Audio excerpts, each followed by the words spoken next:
الرحمن الرحیم نحمده ونصلی علی رسولہ الکریم اما بعد۔ حضرت ابراہیم علیہ السلام، ان کی بیوی حضرت ہاجرہ اور سارہ، ان کے بیٹے حضرت اسماعیل، سب کے دلوں میں یہی جذبہ تھا، یہی ایمان تھا جو اللہ کے لیے سب کچھ قربان کرنے کے لیے انسان کو آمادہ اور تیار کرتا تھا۔ قربانی کا مقصد ہی یہی ہے کہ ہم اللہ کو راضی کرنے کے لیے اللہ کے حکم پر اپنا سب کچھ قربان کرنے کے لیے تیار ہیں۔ اللہ پاک کو حضرت اسماعیل کی قربانی مقصود نہیں تھی، قیامت تک آنے والے انسانوں کو بتانا تھا، یہ پیغام دینا تھا کہ حضرت ابراہیم کا یہ عمل اس بات کا متقاضی ہے کہ اللہ کے نبی نے اگر اپنی جان، اپنے پریوار کی جان، اپنے بیوی بچوں کی جان، اپنا مال، اپنا ملک و وطن، گھر بار، سب کچھ اگر چھوڑنے کے لیے تیار ہو گئے تھے تو کیا بات تھی؟ کیوں ایسا کیا؟ یہی وہ جذبہ ہے جو اللہ کے حکم کی تعمیل کہلاتا ہے، اور ہم بھی اسی جذبے سے قربانی کرتے، کسی کو تکلیف پہنچانے کے لیے نہیں، کسی کو بتانے کے لیے نہیں، نام و نمود اور ریا و شہرت کے لیے نہیں۔ ہم اگر قربانی کرتے ہیں تو صرف اپنے رب کو راضی کرنے کے لیے اور اس بات کے اظہار کے لیے کہ ہم اللہ کے نام پر سب کچھ قربان کرنے کے لیے تیار۔ اس لیے قربانی یہ نہیں ہے کہ اللہ نے مال دیا ہے، گئے ایک اچھا سا جانور خرید کے لے آئے اور ہم نے اس کو قربان کر دیا، 3 حصے کیے، ایک حصہ غریبوں کا، ایک حصہ رشتہ داروں کا، ایک حصہ اپنا، بس، اور اس کے بعد پھر ٹکیا اور کباب۔ یہ نیت اور مقصد نہیں ہے،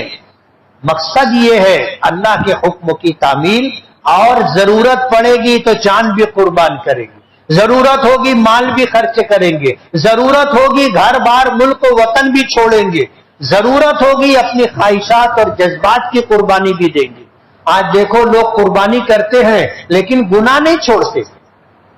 قربانی کرتے ہیں اپنی خواہشات جو شریعت اور اللہ اس کے رسول کے حکموں کے خلاف ہو وہ نہیں چھوڑتے۔ اس لیے یہ جذبہ قربانی کے ذریعے ہم میں پیدا ہو، اور قربانی کر کے انہی جذبات کا ہم اظہار کریں۔ اگر ہم نے ان حکمتوں اور مصلحتوں کو اور قربانی کے تقاضوں کو جانا، سمجھا اور اس کے لیے اپنے آپ کو آمادہ و تیار کیا تو قربانی قربانی ہے، ورنہ قربانی جانور کے ذبح کرنے کا نام نہیں ہے۔ حضرت ابراہیم علیہ السلام سے یہی کہلوایا گیا، یا نار کونی بردا وسلاما علی ابراہیم، کے بعد ابراہیم کہو ان صلاتی، میری تمام عبادتیں، و نسکی، میری تمام قربانیاں، و مماتا و محیایا، میری زندگی، و مماتی، اور میرا مرنا، سب کچھ اللہ رب العالمین کے لیے ہے، جس کا کوئی شریک نہیں ہے، کوئی ساجی نہیں ہے، کوئی ہمسر نہیں ہے، کوئی برابری کرنے والا نہیں ہے، وہ تنے تنہا ہے۔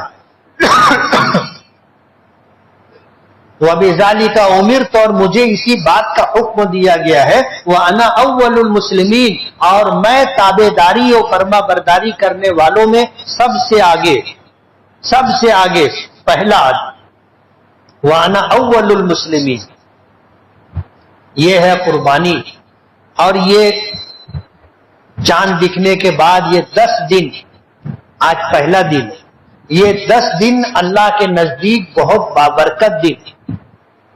اللہ نے ان 10 دنوں کی راتوں کی قسمیں کھائی ہیں کہ والفجر ولیال عشر، 10 راتوں کی قسم اللہ نے کھائی۔ ہر دن فضیلت کا دن، ان دنوں میں روزہ رکھنا چاہیے، صدقہ و خیرات دینا چاہیے، زیادہ سے زیادہ نیک اعمال کرنا چاہیے،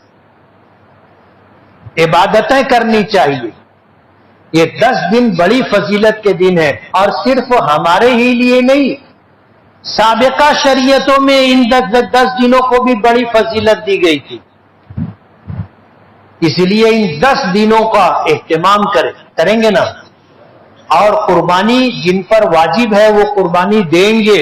لیکن جن پر قربانی واجب نہیں ہے ان کے لیے بھی یہ پیغام ہے کہ ذی الحجہ کی 10 تاریخ کو جو قربانی دی جاتی ہے وہ اس لیے کہ ہر صاحب ایمان